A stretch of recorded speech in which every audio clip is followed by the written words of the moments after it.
Бүгін біз Алматы облысының жергілікті маңызы бар тарихи және мәдениет ескерткіштері сақталған Есік мемлекеттік тарихи-мәдени қорық мұражайына келген едік. Мұражайға кіргенде көзімізге ең бірінші түскен бұл алтын адам болатын. Одан кейін бізге алтыннан жасалған әшекей бұйымдарды көрсетті. Үкінің көзі тектес және бұқаның мүйізі секілді әшекей бұйымдар алтыннан жасалған еді.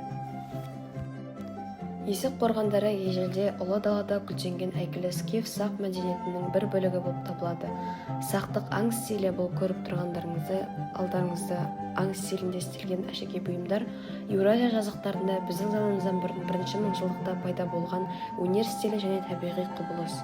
Ежелгі көшпенділер қайталанбас көркем символикалық тіл ойлап тапты. Ол олардың әлемге деген көзқарасын білдіріп қана қоймай, сонымен қатар саны бойынша ең көп түркі халық қазақтардың мәдени кодының ажырамас бөлігі болып қалыптасты.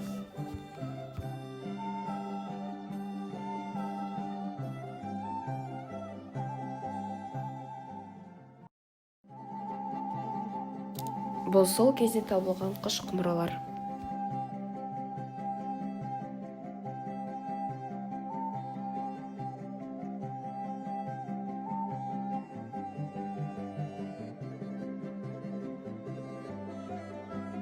Бұл алтын адам табылған Есік қорғаны. 1970 жылы Есік қаласының маңындағы Кемел Ақышевтың бастауымен жүргізілген археологиялық қазба жұмыстары кезінде хандық қорған табылды.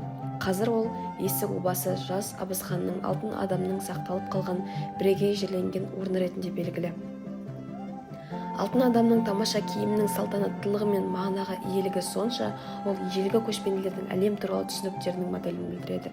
Жауынгердің киімін безендіріп тұрған ежелгі көшпенділер үшін қасиетті саналған алтын жануарлар мен құстар жаратылыстардың әртүрлі деңгейінің белгісі ретінде әлем ағашының ерекше аңдық проекциясын жасап тұрады.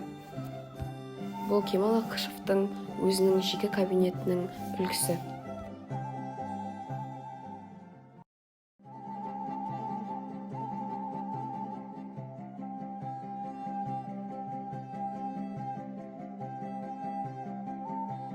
Бұл Есік қорғанынан табылған жазбалар мен хаттар болатын.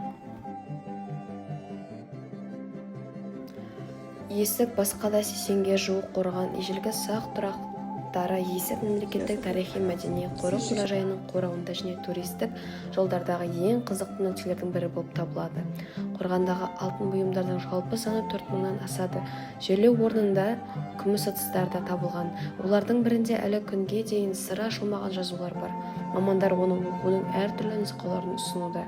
Есік қорғанында табылған заттар ежелгі Қазақстанның тарихы, мәдениеті және өнеріндегі ең таңқаларлық парақтарын ашады. Алтын адам тәуелсіз Қазақстанның символы болып табылады, ал оның киіміндегі кейбір элементтер Қазақстан Республикасының мемлекеттік рәміздерінің ерекше ажырамас бөлігі.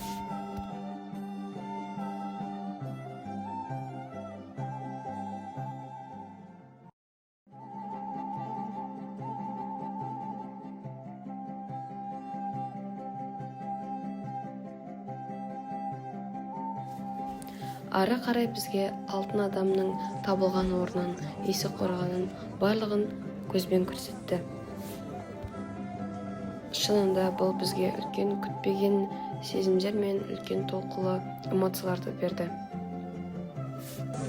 Біз бұларды көзбен ғана көріп қоймай, рухани құндылықтарға байыдық.